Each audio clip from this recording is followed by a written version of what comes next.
Alex is doing stuff.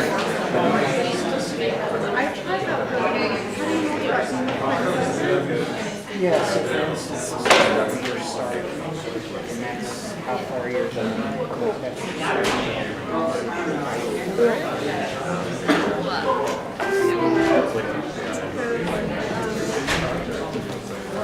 Do we have any board stuff we need to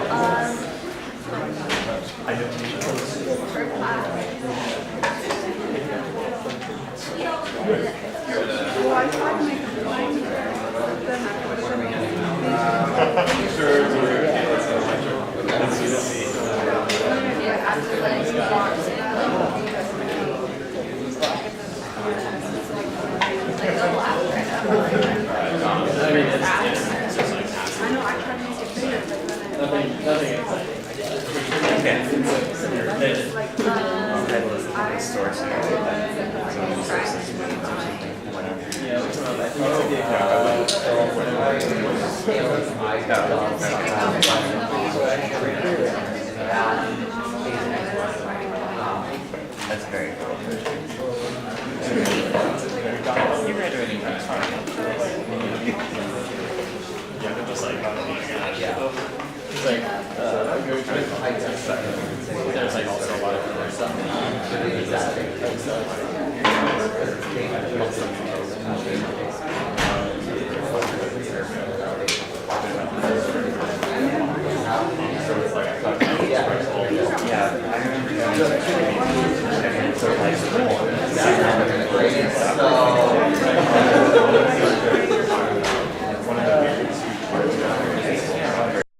I I was like, and I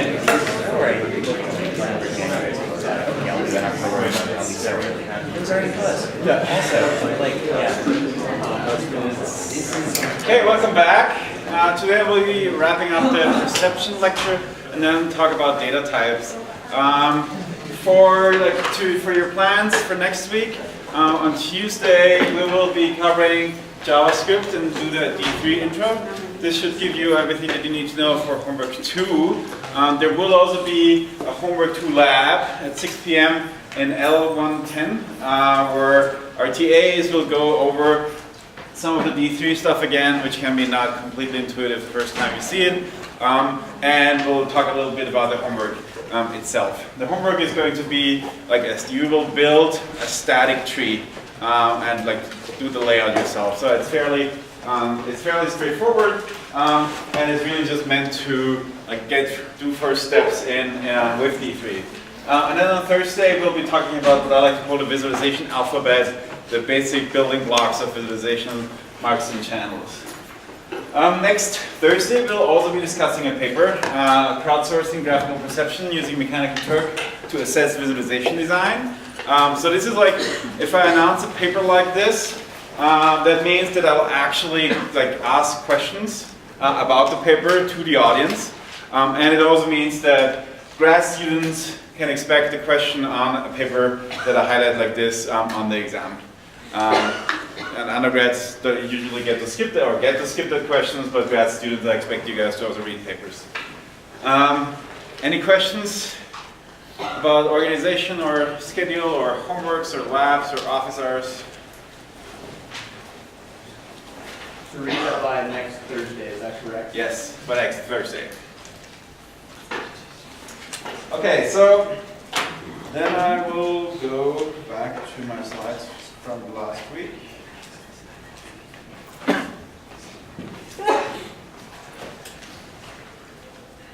Okay, so we talked about perception and we talked about like basics of like how the human visual system works, that we really only have like central sharp vision and that all of our peripheral vision is kind of like fuzzy and we perceive things sharp because we simply have this sequence of fixations that are interrupted by saccades where we move our eyes and we kind of like have this ongoing construction project essentially in our minds about the scene that we perceive. And then we also talked a lot about that what we perceive really depends a lot on what we have learned about the environment. Like we had many illusions where we had like say 3D scenes with shadows that kind of like really made us believe that colors are distinct, although they were actually the same. We talked about pop-out effects, when you can use things like hue or shape or size or motion to make individual elements pop. We talked about that the pop-out effect only works for a very few selected like channels at the same time, but usually not for more than, let's say, one or two at the same time. And then we talked about change blindness, so that it's tricky to perceive change, and so we looked at these like these pictures where we had like these interspersed like distractors, and then you could see the turbine of the airplane here does not appear. So that's kind of like just an example of a deficit of our visual system. And so attention blindness is another type of blindness of our visual system, and I kind of want to start off here with a funny video.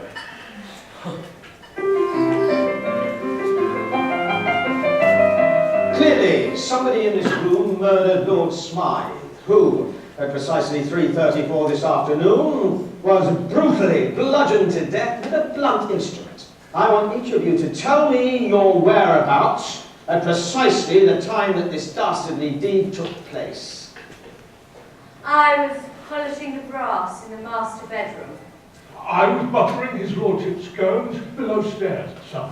I was planting my petunias in the potting shed. Constable, arrest Lady Smythe. How did you know? Madam, as any horticulturist will tell you, one does not plant petunias until May is out. Take her away. It's just a matter of observation. The real question is, how observant were you?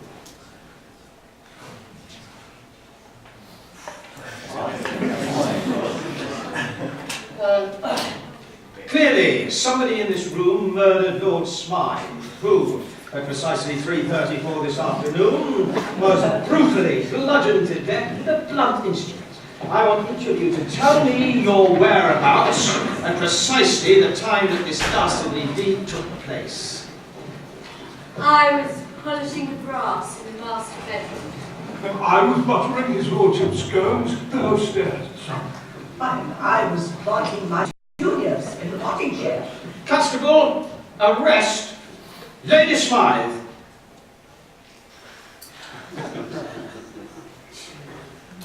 So everybody followed the story, but of course you didn't notice that their bear in the background was replaced by a knight's armor and things like that. There's other things like that I really... This is a movie perception test. Watch this brief silent movie and then I'll ask you some questions about it.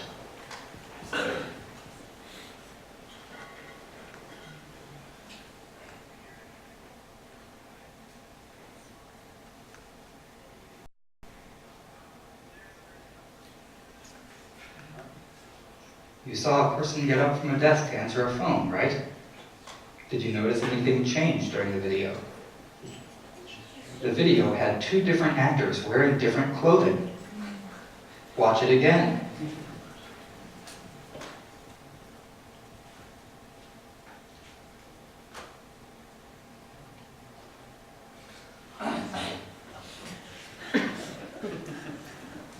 Most people don't notice the change, a phenomenon known as change blindness. And then one final one, which is also very interesting. This is an awareness test. How many passes does the team in white make? Go!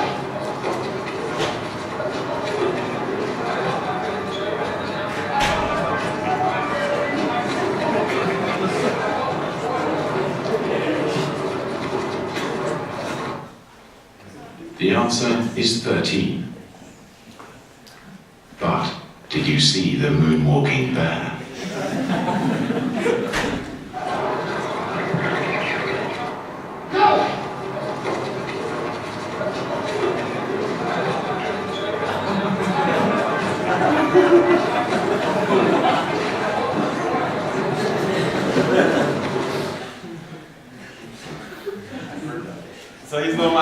lesson, but it's odd that you would miss that, right? So, what are the take-home points about this for visualization? Why am I showing you these funny videos? It's really about to find, like, when we look at something, to find meaning in it, we must selectively pay attention to what is important. And our low-level vision is really driven by basic object features rather than a conscious effort where to look for things like pre-attentive processing. And attention in turn is driven by pre-existing knowledge, by our expectations, by goals that we have stored in long-term memory. And like all of these, like change and attention blindness effects have implications of how we build software, right? If you want to like have make a user aware of something, for example, an emergency monitoring system, we might better like figure out a way to actually grab people's attention and not to just like make some subtle change to the interface that doesn't properly alert us. So the last section of the perception lecture is about grouping principles, and historically they're called Gestalt Principles. Gestalt goes beyond grouping principles, but grouping principles are the most important piece for visualization. And this is like research that was like started by a group of scientists in Berlin and Vienna, especially Wertheimer, around 1920s. And there's of course many recent extensions. So this is an ongoing research area in psychology. And so what are Gestalt principles? These are patterns that transcend the visual stimuli that produce them. So essentially, we can draw something that doesn't actually show an object, but we perceive it as an object. So simple example here, we perceive these here as circles and as a rectangle, even though these are just like a couple of stippled lines. And so we mentally connect those images. And so this Kurt Kafka is one of the other Gestalt psychologists from the 20s. The whole is something else than the sum of its parts. It's frequently mistranslated. The whole is more than the sum of its parts, which is not the correct translation. He was really insistent about something else, not necessarily being better or more. So the first one that I want to talk about is proximity. Like in this image here, what do you see? Columns or rows? Columns, yes. And the one down here? Rows. Yes. And what is the difference between them? Exactly. So the space between those dots here is smaller, and therefore we perceive it as rows. In the other case, the space in the row direction is smaller, therefore we perceive it as columns. And these proximity principles, they are stronger than other principles. So for example here, even though we have a couple of objects that are of a different color, we perceive this as one group and this is one group, but not the brown one as one group and the yellow one as one group.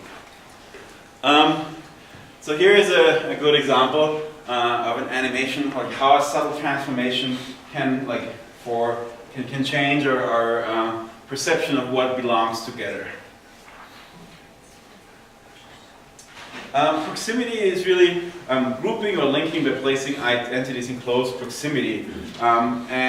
Similarity is a related concept, but here it's we use another visual variable to show us this relationship. So here, for example, we're using color hue to show those relationships that we had with proximity before. And so there's many different ways we can express similarity. But let's first, here's the group principles for color.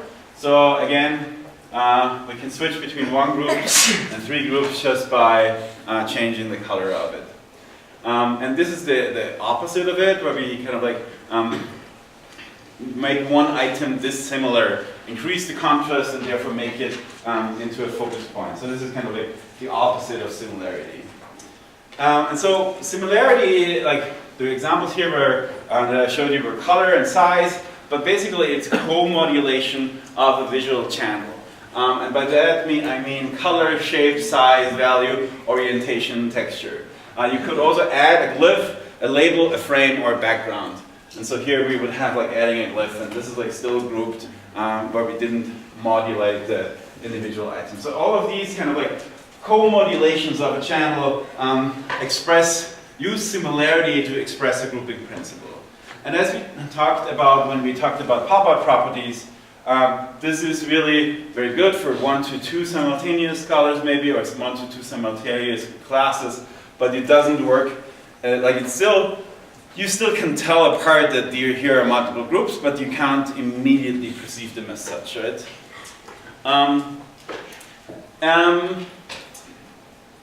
The thing that about color, like when we talked about pop-out, I mentioned that color is like a really good pop-out principle, hue, I should say, but it's only good if we have like not a cluttered environment. So here on this screenshot of like 2 web browsers with a Google Map, I actually have highlighted 1, 2, 3, 4, 5, 6 points that are somehow connected.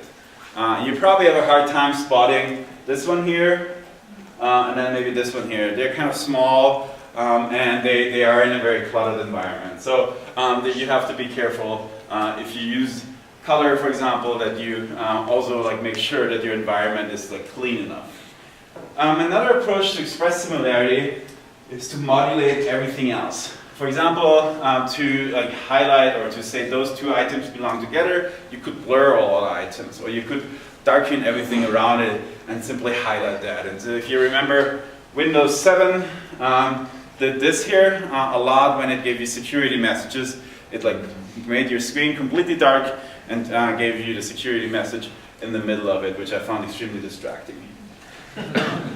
But yeah, so people have done this in actual user interfaces. So for example, here, a recommended button, this is from a Kai paper, a recommended button to click is like shown in bright and everything else around it is darkened. And this is a paper by Robert Casara where he essentially like tried to use blur as an additional visual variable and to show the grouping with like blurred versus not blurred.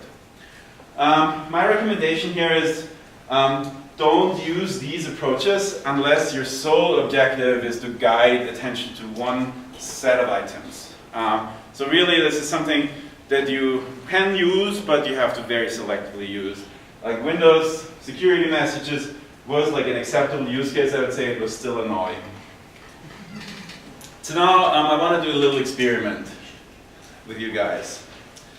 So which 2 are grouped? The top, the bottom, or left and right? What about now? Yes? And what about now?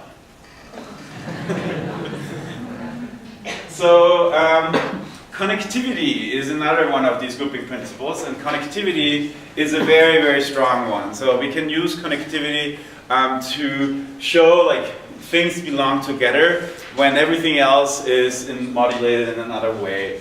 And so there's a couple of different classes of connectivity. We can have just simple connectedness, we can have a surface, or we can have an outline to connect things. So basically, it's either connecting items with a line or a curve, or surrounding items with an outline, a surface, or a volume. And this is quite useful. So here you see these examples of like here the connection kind of supersedes any other grouping principles that we used before, and here Enclosure again supersedes that. It doesn't necessarily supersede it, right? But we still perceive those belong together, but somehow those also belong together.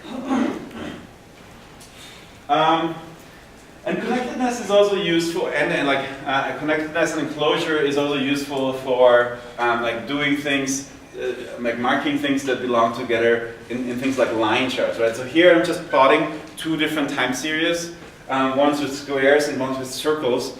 But since I don't connect them with a line, it's actually quite difficult to perceive what is going on here, right? So there is actually one interesting point, a couple of interesting points in this chart where there's intersections between those data trends, but we only see those if we connect these items. And then we can use Enclosure to highlight a particularly important point. This enclosure, a common region, can also give structure to something that doesn't otherwise appear structured. So we can essentially group a series of scattered elements with using Enclosure to do that. And there's other varieties of connectedness. People have studied this a lot. How we can, these are all visualization papers. People have studied how we can show like a set of points that belong together on a map, for example. And so they have done like these amorphic contours or some like continuous lines or discontinuous lines. And there's still like various arguments for and against each other. I think the point is really here for you guys is that like these connectedness can be like a powerful grouping principle, even in a complex layout such as this here. So what do you see here? A square and a circle. How do you know it's a circle? So we perceive it as a circle because we assume continuity. But it could also be this shape here. It could be this shape, or it could be a shape like this, right? But it just doesn't resonate with us. We assume that we have good continuity in objects that include each other. And continuity is also like when you start to perceive patterns in a scatter plot like this. So here we have scattered elements, but if they're grouped right, we perceive these like as curved and straight lines. So we kind of connect them mentally, which is also part of the continuity principle. Basically, continuity is about things that are smooth and continuous. So for example, if we had a rectangle and a curve like this, we mentally perceive it as this. We perceive the curve is separate from the rectangle. We do not think it is this piece here where we have like a discontinuous curve and a discontinuous rectangle. And generally, these, if you have a node link diagram, these curved lines tend to be easier to trace mentally than these rectilinear lines here. But these kinds of layouts also have other advantages. So it's not like don't ever use orthogonal layouts. There could be like purposes, useful applications for it. Another Gestalt principle is closure, or as some people call it, completion. And that kind of like is similar to the Dalmatian that I showed you at the very beginning, where you have objects where you actually don't see everything, but mentally, or there's not explicit outline, but mentally we complete these pictures. So we clearly see this as a shoe that is very discrete, even though it's not obvious that there is actually an edge here. And similar with those faces or the WWF panda bear. You need very, very little ink to show you things like these squares or that spotting asymmetry. So if something is mostly symmetric, we are very good at detecting a piece of information that is somewhere in there that doesn't follow symmetry. And again, we would perceive here, this is not good continuation here. It's a similar example as before, but this is a symmetry example, right? We expect this object, the cross here, to be symmetric and not to be a shape like this. And maybe there's also some cultural biases because the cross is a more familiar shape here. One aspect where you can use symmetry to spot differences quite well is are these population pyramids. I'm sure you've seen these before. These population pyramids showing how the makeup of age in the population is. And these are two different population pyramids, one from 1917, one from 2006. I think it's Finland. But the point here is not so much, for the purpose of this is here, not so much what the data is here, but it's that we can spot gender differences quite well because it breaks symmetry. So, for example, up here we see that women tend to live longer than men, right? So here symmetry is broken, like men die off quicker than women do. There's other interesting pieces in this chart, but like the point of this is really to show you that if you want to, for example, compare two sets of data, you could use the effect, like the symmetry effect here, to your advantage. So like the opposite, or another way of drawing this would be if I flipped this over and had two bar charts, right? But that would be kind of like less easy to spot those differences. You've probably seen these Escher pictures. When we look at the scene, there is usually something, an object that we perceive as the figure, and then something else that's the background, which is called ground. And so these pictures kind of play with that figure and ground relationship, right? So what do you see here? Two faces. Or a cow. And it's not completely obvious which one it is, right? If you like look at it longer, you're like mentally will alternate between the two. And here is kind of like this play with figure and ground between fish and birds. So you can explicitly articulate figure and ground, for example, with like doing things like shadows, outlines, or by darkening everything in the background. So what are the applications of these things in visualization? So here is like I showed you this example before. I have a map, and like I'm doing some research for a trip, let's suppose, and then here I'm using like blurring and just highlighting, like I'm not blurring the items that I care about, and that's like probably not very easy to spot, right?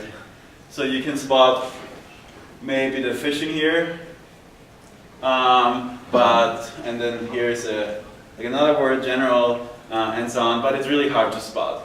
If we do this, it's much better to spot, and that's kind of the same thing that I'm doing with my mouse all the time, right? So I'm drawing your attention, these are the spotlights, I'm darkening the surroundings. Here I'm using color highlight, we talked about this for a little bit. I could also do blinking, which is, like, you will notice it quicker, but it's also quite annoying. And then we could use connectedness. And so connectedness, it's very easy to spot every single item, right? So you're not going to miss any, but it's also kind of intrusive. And so this is actually a paper of mine from 2011, and so we kind of like try to use connectedness to do these highlights, but also to be a little bit mindful, because one of the problems in this particular figure is that we actually occlude text. So like we use a mark that kind of like hides information, and so we came up with a technique that like analyzes the visual saliency of a scene and routes these links such that they interfere as little as possible as with what is in the image. But this is just an example of how we can use like these kinds of like perceptual principles in visualization research. So the takeaways about the perception lecture is really knowing about perception is important for visualization and for more broadly user interface design. Like how do you choose your colors? How do you show relationships? How do you draw attention? And how do you minimize the risks of your users overlooking something that is important? So, anybody have any questions about perception?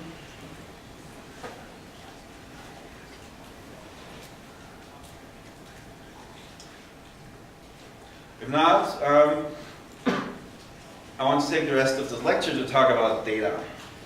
Since it's about data visualization, we need to talk about what exactly data is. So these figures are from Tamara Munson's textbook, and so if you read the reading, you will you all are already familiar with much of what I'm talking about here. So the dataset types, they tell us the things that can be visualized. So the dataset types are these high-level things that, like, how we collect data, the different dataset types that we encounter when we do data analysis. So the most common one, I guess, most common structured one are tables. Everybody is intimately familiar with tables, I'm sure. You have attributes, which are commonly in the columns, and you have items, who are commonly in the rows. Then there's networks, which give us like objects and their relationships. There's fields, which are essentially continuous, like are representations of continuous data sources. For example, temperature over a country. There's geometry, like the shape of a country or the shape of a road network. And then there are like specific types, which I kind of like, here this should have been, like the figure should actually use proximity to better group this, because I should have said multidimensional table when I said table, and trees when I said graph. So there's special cases here. And so today we'll talk about that. And dataset types are different from data types. These data types are these fundamental units, items, attributes, links, positions, and grids that we use in visualization. And a combination of data types makes up the dataset types. Data types, when you think about data types, what do you think about? String, integer, and so on. It's like computer science data types. When I talk about data types in this lecture, I'm really not talking about those. I'm really talking about these items, attributes, links, position grids. We will talk more about how strings and ints and floats and so on come in at another point. I think one important distinction is also to make between structured data and unstructured data. And so in this lecture, this is really all about structured data visualization. And the reason for that is it's really hard to visualize unstructured data. And so if you want to visualize unstructured data, you first usually need to give it structure. What are structured data sets? These are the ones that I just talked about, tables and graphs. But unstructured data sets are those data types where I don't have a predefined data model. These are usually things like text heavy. They're sometimes interspersed with facts like names or dates or locations. And then another very important unstructured data source are videos and images. And to do data analysis on those, especially automatic data analysis or data visualization, we need to translate unstructured data into structured data. And we can do this with methods such as natural language processing or text mining. We can do sentiment analysis, keyword counting, concept counting, building categories, and so on. But of course, these are these are complete major research topics in computer science, right? So we will not be covering these aspects. Another one for images would be object recognition or object tracking or scene understanding, all part of computer vision. That way you can extract information from images and video, and then you could visualize them. So for example, you could extract information from, let's say, surveillance video, and then visualize trajectories of a car through a city or something like that. You can also do very simple analysis where you kind of derive structure, not using any fancy methods, but do some very simple rule, and then you will actually find interesting patterns. So here, this is a paper from 2009 by Frank van Ham, and so this paper is called phrase nets, and this derives network structure from simply analyzing a text corpus with a very simple pattern. So the pattern in this case is X beget Y. So beget, the definition is to bring a child into existence by the process of reproduction. So essentially fathering or mothering a child. And so what this data source that they have here is the King James Bible. And so beget is kind of like a word that we don't use so much anymore in modern language, but in the Bible that was a very common thing to do, right? And so here you have Salomon beget Nasion, or the other way around, Obed beget Jesse, and then here we have a very long line of family succession, right? And this is a very simple, very cheap way to extract this information and then visualize it. And so here we have a network structure extracted from an unstructured text. Here's another example for the same tool. Here the pattern is XSY for 18th and 19th century novels, where it's all about brides and merchants and pirates and so on. And one interesting pattern that you can spot here is that the wife node here is only associated with honorable people like the ambassador, the officer, the apothecary, the father, and so on. Whereas the bride is associated with the freebooter, the pirate, the sailor, the outlaw, the bandit, and so on. So very, very simple structure analysis of a text, and you can spot interesting patterns. We'll talk more about these kinds of things when we talk about text visualization and document visualization in a lecture at the tail end of this lecture series. A very important piece about data is semantics, right? So what does Basel 7S pair mean? If we don't know exactly, we can have some ideas, right? We can guess what it could mean, but it's not obvious. Is it a name? Is it a city? Is it a fruit? Is it height, age, day of the month, and so on? And so what we're missing here is metadata that tells us about the semantics of this data vector. And so if we plot a table like this, what we usually have is,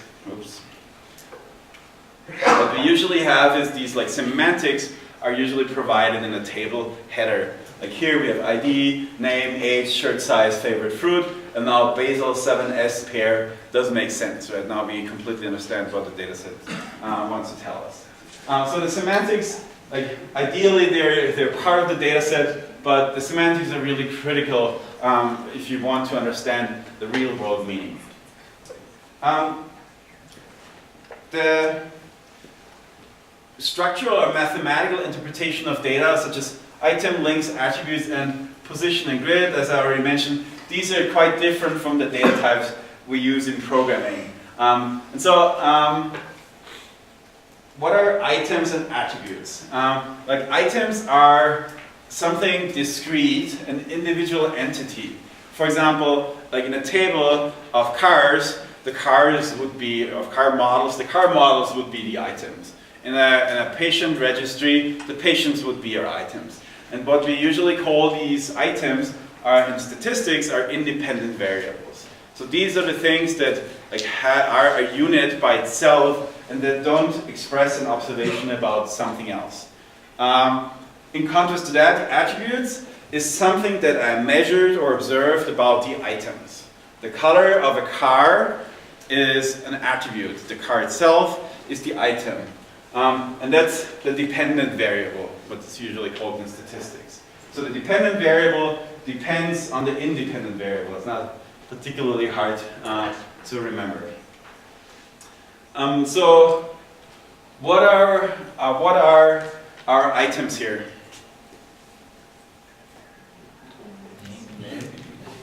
The name? The entire row. The entire row. Or more like if we talk about real world objects, it's those people, right? The person is the item. So the item is the person, and the attributes are? Exactly, all of these other things here, except for the ID. The ID is not an attribute of the person, right? It's just something that we use to kind of like index the data in a meaningful way. Other data types, links, they express a relationship between two items.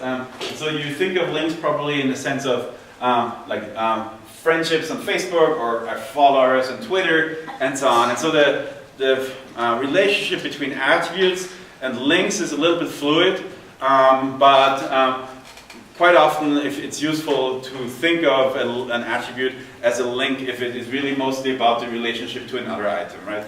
In my previous table, I could have, where is it?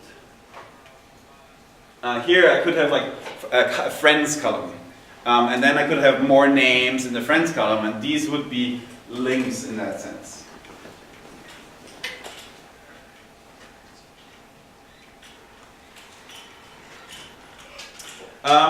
Positions are for spatial data. It's a location in 2D and 3D, pixels in a photo, voxels, which are volumetric pixels in an MRI scan, or latitude and longitude if we use like geospatial positioning. And grids are a sampling strategy for continuous data, such as temperature or like wind velocity or any other flow. The questions about grids is how many voxels do I have in an MRI scan, the positions of the weather stations in the US, and so I can have structured or unstructured grids.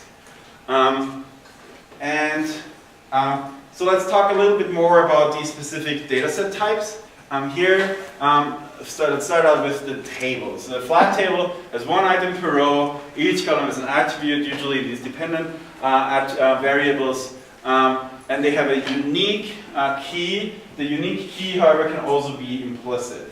And a flat table usually doesn't have a lot of duplicates. Or it doesn't have duplicates. A multidimensional table, I do index based on multiple keys. So here, in this example, again, we have the rows, the items, and then we have all of the attribute, the values, and then what are the keys here? The keys are the IDs. A multidimensional table, here we have two sets of keys. So this is a real example. We have patient identifiers, and then we have genes, and then we have, for each of these combinations, we have a single data point. So like this is gene expression data, but that isn't important. If we have now multiple values for each of those combinations, we get into these multidimensional tables where we have like multiple tables stacked on top of each other. And that's also a data structure that you encounter a fair bit. So how can we visualize tables?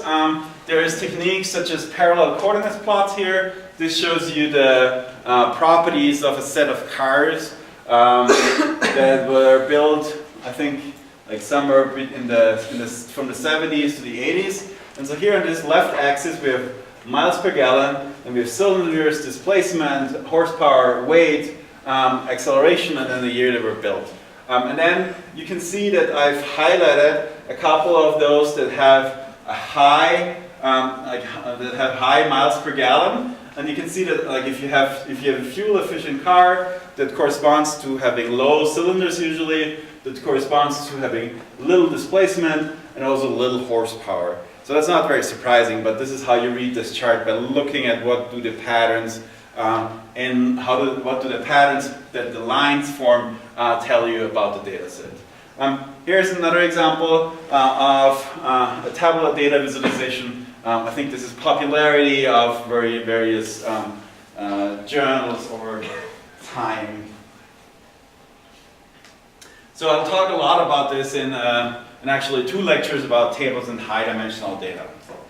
Graphs and networks are like an equally important data source, where like a definition of a graph is that it consists of a set of vertices, which are also called nodes, V, and a set of edges, which are also called links, E, that connect these vertices. And so here's a simple graph diagram as a node-link diagram. We have like a couple of special definitions for graphs. We have simple graphs that contain no multi-edges or no loops. Like here we have a graph that is not a simple graph, so there's self-edges and multi-edges. There's a couple of special types of graphs that we care a lot about, especially trees. Like trees are everywhere. Trees are simply graphs with no cycles, and you've encountered trees probably in a data structures class, but they're also very common hierarchical organization pattern, obviously. And then a hypergraph is maybe a little bit less common. That's a graph with edges connecting any number of vertices. So this is an example of a hypergraph. And the point here is that, let's say those 4 nodes here, they are connected, but not by separate edges, but by one single edge. And that's what makes it a hypergraph. You can also think of hypergraphs as set relationships. There are many different ways to visualize graphs. We have the canonical representation, our node-link diagrams. This is a node-link diagram that uses a force-directed layout to place the nodes and the edges. Here we have an adjacency matrix, which essentially here are nodes, and then the same nodes are at the top, and then if there is a filled-in element in the matrix here, then that corresponds to a link. And the adjacency matrices are great for certain tasks. For example, here these are characters from Les Miserables, and we can see that these characters, they tend to appear in clusters, right?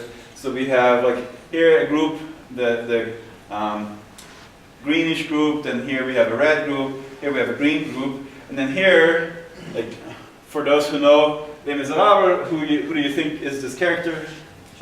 Jean Valjean. Yeah. So he's kind of the main character, and therefore he's connected to a ton of people in this network. And then here we have a tree map on the right. A tree map is an implicit graph layout for trees that only works for trees. And so here the structure, like you see, the European countries are blue, but they're not only colored by blue. They're not only highlighted to belong together by color, but they are also placed next to each other in blocks. And there's like a subdivision. There's Southern Europe, Northern Europe, Eastern Europe, Central Europe, or Western Europe. And you can also see that those are together. And so we have like the world, Europe, and then parts of Europe, and then countries in Europe in our tree hierarchy. And this is like from the Atlas of Economic Complexity. This shows import of coffee. And so you see that the United States imports a lot of coffee, 19% of the global market. Germany, which is like a third of the size in terms of population, imports about 14%, so they are probably more addicted to coffee than Americans. Fields is when we have attribute values associated with cells. And these cells contain data from a continuous domain. Example are temperature, pressure, or wind velocity, or anything like that. The values here can be either measured, as we would do it with weather quite often, or simulated, as we also do it with weather, but many other things. And the key problem if you work with fields in a continuous domain is how do you sample it efficiently so that you can actually get all of the patterns that you need to observe. And so this is like a topic that is covered in signal processing and in statistics. So we will not be talking too much about this. Here's an example that, like if you're new to Salt Lake City, starting in the winter, you will be starting looking at these maps. This is an air quality map. And so here we have continuous data, air quality, and you can see that this data that I picked here is actually not a bad tape for Utah. This is simulated data, or let's say extrapolated data. For all of Salt Lake City, there's only 2 or 3 air quality sensors, and they still give you like an estimated air quality at arbitrary locations. There's a couple of different grid types. Things like a uniform grid, where I can completely compute the geometry and the topology of the grid cells. So this is completely structured. We can have a rectilinear grid, which is shown here on the right, where we have non-uniform sampling. So for example, we have like less sampling outside of a core element that we care about, and then very dense sampling in the middle. We can have like a generalization of those two are structured grids, and these structured grids allow us some kind of like things like curvilinear grids, which are obviously a special case. This is also very common, is unstructured grids, where we have full flexibility of positioning like our nodes, and here we have to store both the position of every node and also the connections. How do we visualize fields? There is like many different methods. These are volume renderings, or here we have like a method that is basically called line integral convolution, where it basically uses texture to show the flow of wind on a map.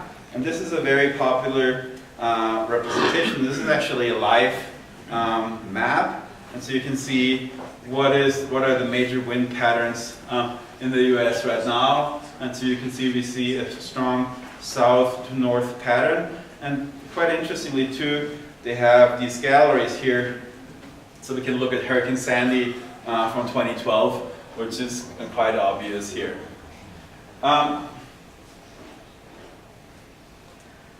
So we will talk a little bit about fields when we talk about maps, but mostly fields will be covered in a different lecture in Visualization for Scientific Data by Chris Johnson, which is the number I see is 5635 or 6635. So if this is interesting to you or your research, I would definitely recommend that you take this lecture, and those are the 2 lectures are designed to be to complement each other. Like when I talk about fields and about structured and unstructured data and so on, like, it's also interesting to talk a little bit about academic subfields or academic trenches, as we would call them. It's like, as an academic, we of course distinguish between like subfields of visualization, and the one that I associate with personally is information visualization, or InfoVis. The name is not very like great, I think, because it's not actually information, but data that we visualize. But it's all about abstract data, about tables, about graphs, about maps. The key characteristics for information visualization is the freedom to choose your spatial position. Like if I visualize a map, or if I visualize a table or a graph, I can actually choose where to place things. This is my choice as a designer of a visualization. That is kind of like the key distinguishing characteristic. And then in this area of information visualization, there's also a lot of perception research happening. Things like how can we distinguish colors and so on. The second academic subfield is visual analytics. And that's basically visualization plus statistics plus machine learning plus algorithms.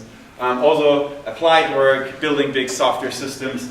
And honestly, it started out mostly as a funding password to get money for intelligence analysis out of like DARPA or whatever.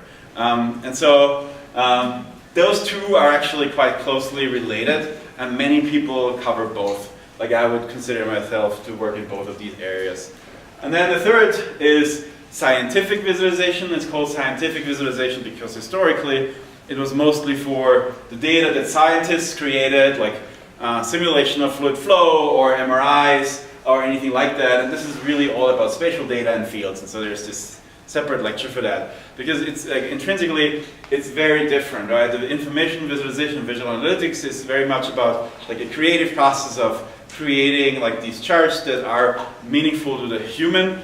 In scientific visualization, you usually have the spatial relationship given, and it's about how can you make like everything discoverable. And usually this is more mathematical in terms of like, hey, I need to like do something like shooting a ray through a volume and then like aggregating its intensity and values, and then use a transfer function to define its color and its opacity, anything like that. So it's really about finding the best way about depicting reality. And so if you don't know anything about these academic subfields but want to distinguish whether a visualization is InfoVis or SciVis, if you needed to write a classifier to that, the simplest and probably most accurate classifier you could write is look at the background color of the image. Is it a white background color? It's most likely InfoVis. Is it a black background color? It's most likely scientific visualization. Don't ask me why. I think it's mostly historic. And of course it's not always true, but this is more tongue-in-cheek. So, geometry is the last data type, and this is really about the shape of items, where we have explicit spatial positions. Things like points, lines, curves, surfaces, regions, and volumes play a role here. This is a key thing in computer graphics and computer-aided design, also to some degree in scientific visualization, but generally geometry is not really a core visualization topic, but rather a graphics topic. Other data types are collections, and so these collections are useful to like express a high-level structure over these other data types, and these are sets, lists, and clusters. So sets are unique items and unordered. You notice probably from like any algorithms and data structure class that you talked about. And so here are examples. Like the bubble sets, I showed this before. All of the green elements here belong together in one set, right? Lists are ordered structures where duplicates are allowed. And so here is an example for a visualization for a list of items that are ranked dynamically, in this case a university ranking. And clusters are groups of similar items. What do you think is the difference between clusters and sets?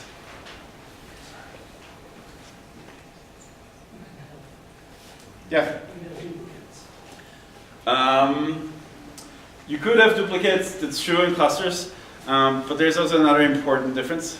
Cluster, similar stuff. What's that? So in cluster, you put similar stuff together, and Yes. sets is not ordered, so Yes, so that's the key point. Clustering is about expressing some relationship in the attributes of those items usually. So you have like a fuzzy idea of what is a cluster. I can have fuzzy clusters that have like items in multiple sets, in multiple clusters.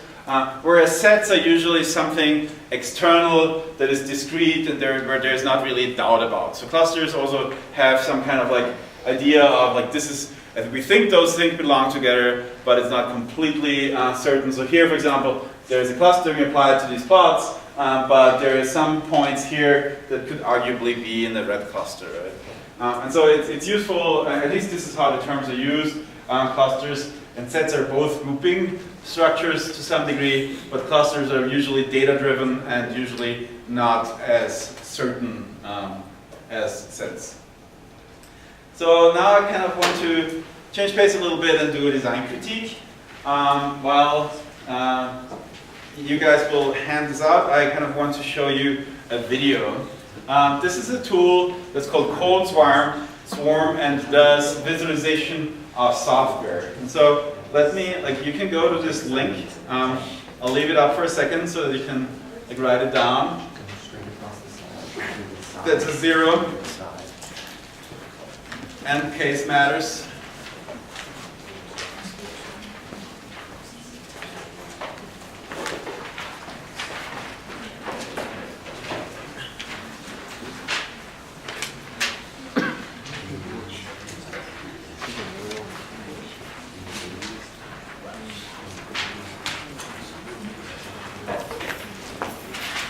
Okay, so now I'd like to play this video because this is actually an animated visualization, and then afterwards we'll talk more about the critique. Hi, I'm Michael Ogawa, creator of CodeSwarm. This video is meant to be a companion to our paper, so it assumes some basic knowledge about our visualization technique. Due to the size limitation on videos, we cannot cover everything we wanted to.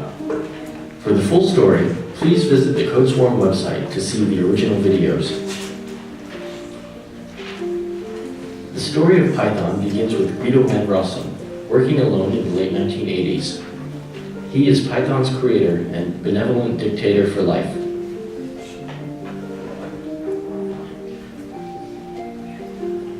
A year later, 2 developers join him, but they stay on the periphery of the swarm. One of them, Jack Jansen, created MacPython.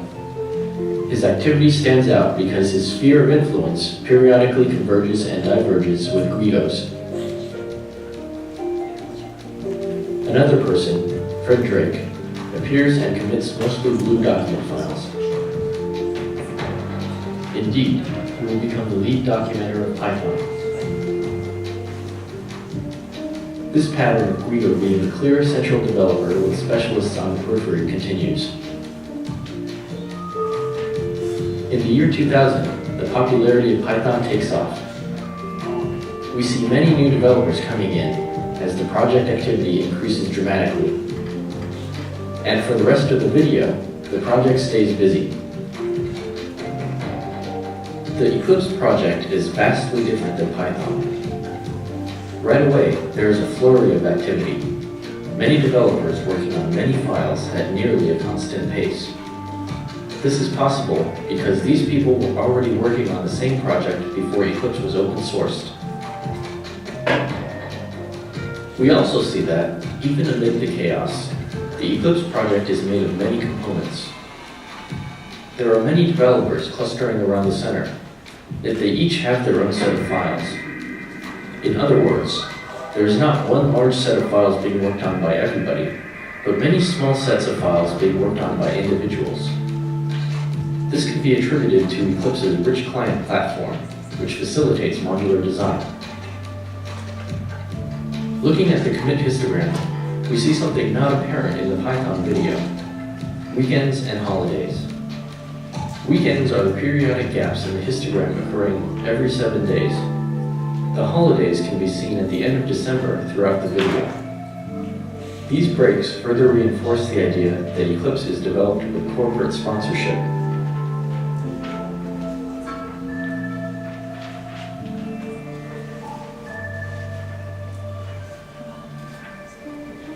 This final video was not produced by us, but was made... Okay, so what I'd like you to do now is to... the audio. And I'm aware that we seem to be missing a couple of sheets. Please just share. I'll also put up the link again here. So you can have access to the digital version of this sheet. You should actually go to the website and look at a couple of videos and then work on those 7 questions down here. And then we'll discuss them in about 5 to 8 minutes.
doesn't work, if you want to watch a video, just Google CodeSwarm on YouTube and then look at one of the YouTube videos.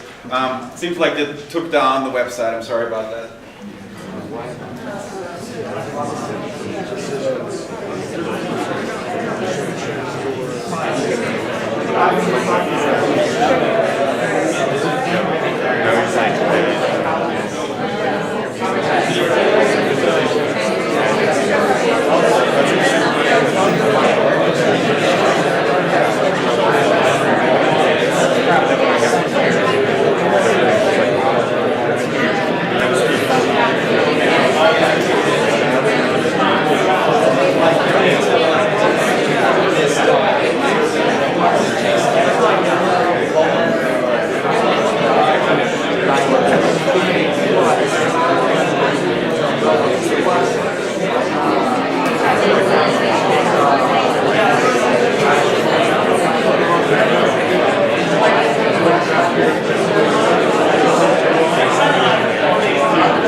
Who's seen this visualization before?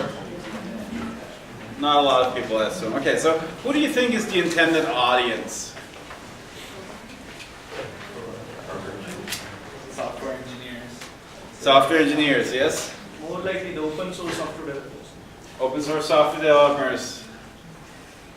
I got a really honestly, I think the audience is not software developers. I think the audience is more people interested in like the history of computer science, especially it's interesting to see that, as well as people looking at it from a software engineering perspective to try and analyze like different projects to see maybe how they compare or differ. Yeah, to see like, are these projects that might have different social structures behind them, also different in how they are being created, like what are the engineering processes behind it.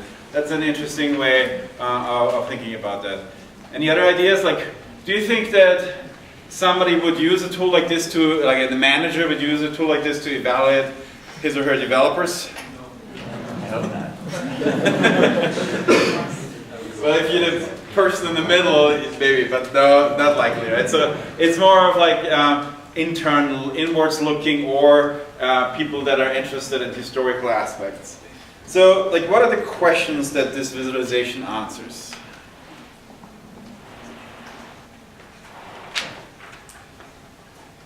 Anybody? Yeah. Yeah, like who, right? Who were the main players in developing this software? Who, but also there's certainly how, and then we can also see, is it like, how can we see the difference between is it one person or multiple teams or something like that? Like all of that is in there, right? How? I don't see how in there at all. Well, how in terms of not directly, I would say how software is being developed, but you can, so maybe let's come back to that point. Because like, maybe ask the question first, what are the different data, like what data is represented here?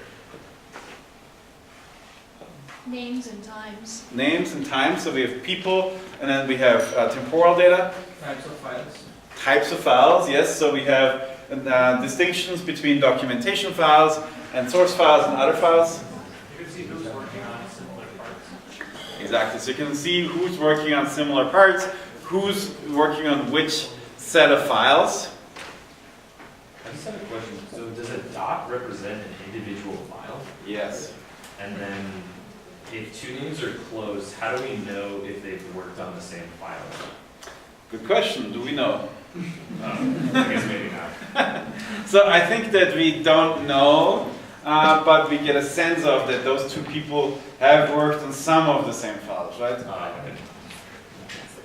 It also kind of represents who is, I think from what I was interpreting of this, like who's just like committing stuff versus who's actually like merging stuff in. Yes. And it makes a distinction between those, and you can see that. Yes.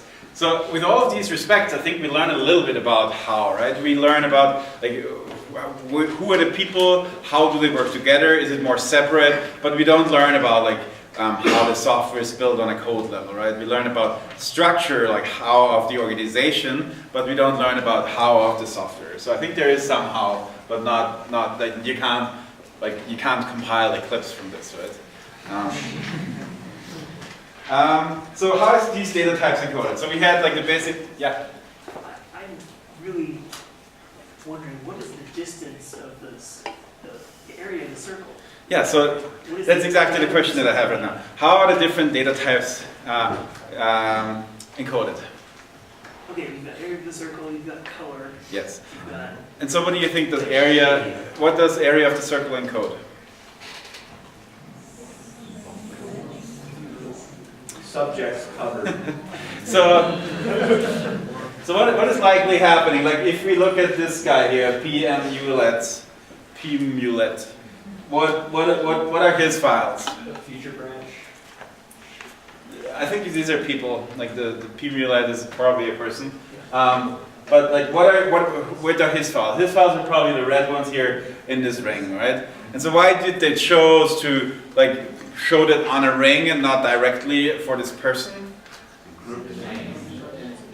Because density, yeah. So like if we did all of these files in here, then we wouldn't actually be able to see on how many different files this person works. So the size of the circle corresponds to the number of files that this person is touching. So if the person has a lot of files, then the circle will be bigger to simply fit all of those dots in here. So what are the, like we also had file type. How is that encoded? Yes. Then we had different people, and also the relationship between the people. How is that encoded? Position, proximity, exactly. So yeah, I think these are the main points. And then we also had what you don't see in this picture, but if I go to this video here, we also had these histograms here, right? And so what do the color of the histogram? It's again the file types, but the size of the histogram is likely the amount of change at that time, right? So here this was a very productive documentation day, for example. We have a big blue bar. So one question that you could ask now is like, can you read the data here precisely? So why not? Why do you think somebody made a visualization like this and it's not, you can't really read anything precisely from it? I think it's more about observing trends rather than giving precise data points. Exactly. So it's more about like giving people a sense, some kind of like vague understanding. Yeah. It also needs a legend, both for the color and for the distance of the circles. Yeah. We looked it up on the video, and one of the other videos has a legend for the color, but I still don't understand the brightness or the distance. Or Yeah. I think brightness, actually, we didn't talk about that, but that's like a new file being created. Right? So, and all of this is not very explicit, and I think that part of that is this philosophy. This was kind of like a while ago, like around 2008, 2010, people were talking about informal visualization and organic visualization. That's like an example of an organic software visualization. It's like borderline art, right? It's not as much like a hard visualization that you need to make decisions, but it's kind of like an expression that gives you a gist and a sense and an understanding for that. So these kinds of visualizations are very popular, especially in the open source community. Why do you think that is?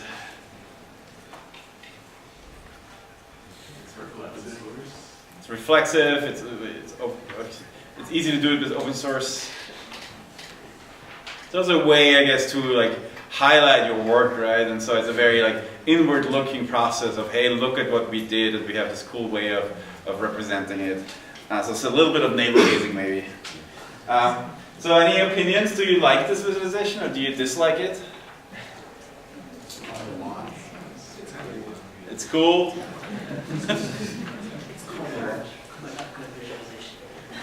It's not necessarily a good visualization in a precise sense, right?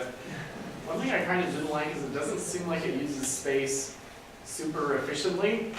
Like like looking at an example right here, it's got like this little teeny circle in the name, but it has all this backspace that it could be using for something potentially. Somebody want to guess how they implemented this?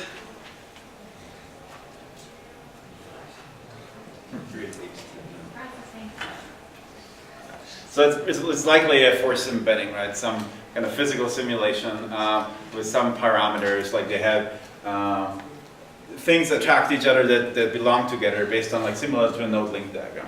We'll talk more about these kinds of layouts. Anybody really hate the visualization? Well, it's useless if you don't have a narrator. Or if you don't know. You don't have knowledge of your creation. Yeah, I'm not sure whether that's true. I think it's useless if you don't have a narrator and you see it for the first time, because then it's really hard to understand. But if you understand what it actually encodes, then you could maybe look at another video without narration and come up with the narration yourself, right? Yeah. So I think for understanding it, you need the narrator. I totally agree. Like a bar graph is intuitive.